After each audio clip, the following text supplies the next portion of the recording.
So Coach Pat Hennigan of Jacksonville Fitness Academy is back with us today.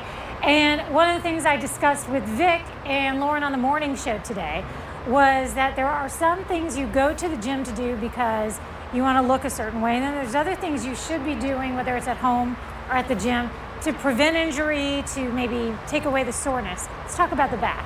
Absolutely. Well, the back is one of those funny things that regardless of your goal, if you want to get stronger, like you said, if you want to look better, training your back is going to be of the utmost importance, and especially for talking about pain and posture related things. But because it's on the back of our body, we don't see it unless we, awkwardly position ourselves in the mirror.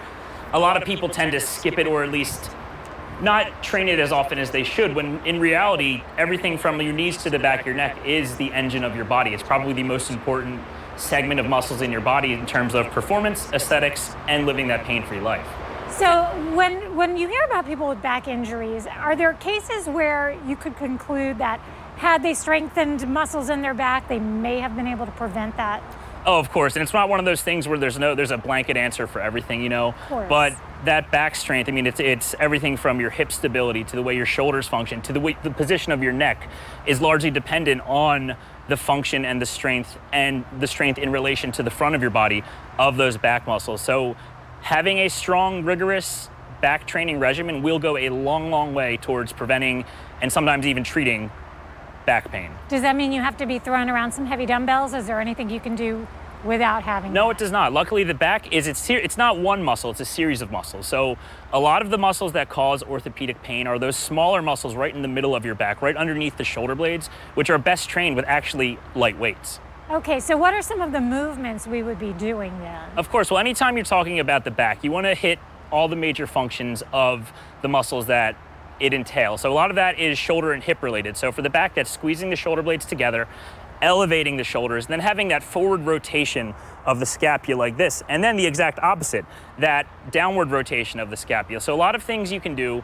I always find that it's best to train the back with your back supported, so you're not putting any extra fatigue on your lower back. So things like laying on a bench or even on a floor and moving your arms like that, almost out to a T, then overhead to a Y with your thumbs facing up, are two movements that are very simple. A lot of people don't even need any weights, and it goes a real long way towards beating back pain, bad posture, and honestly even shoulder and neck pain. Could you do that feasibly sitting in a chair? No, you'd have to have your chest down like this, so you could push your hips back like that, because it's all about the angle of gravity like that. Together. Yeah, exactly. You feel all those muscles in between your shoulder blades working. That's your trapezius muscles. It's not just the traps. People think it's up here, but it's also right down in between the shoulder blades, and they're often a very neglected muscle, and you see that a lot of times when people are hunched forward. And if you're hunched forward like this, you're just more prone to posture problems and pain problems down the road. So the Y, say it again, it's the Ys. And so you want to make like a Y movement, almost like this, with your thumbs facing up towards the ceiling. Obviously you'd be facing down like so, right. But so almost more out to the front. So that plane like that, closer to that than out to the side. And then also squeezing the shoulder blades together like that with your palms facing wherever you feel the most comfortable, whatever feels the best for your shoulder. Okay, what about the lower back?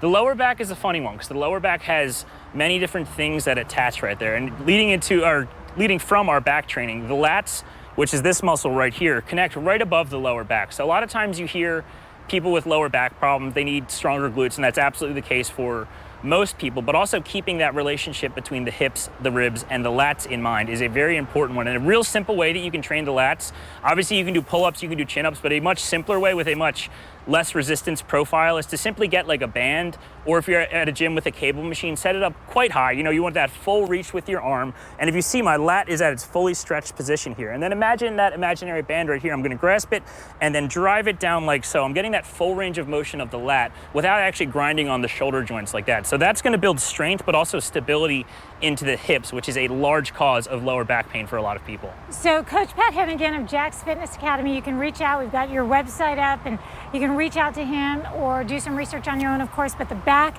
very important, very overlooked. Yes. We're gonna be right back with more River City Live.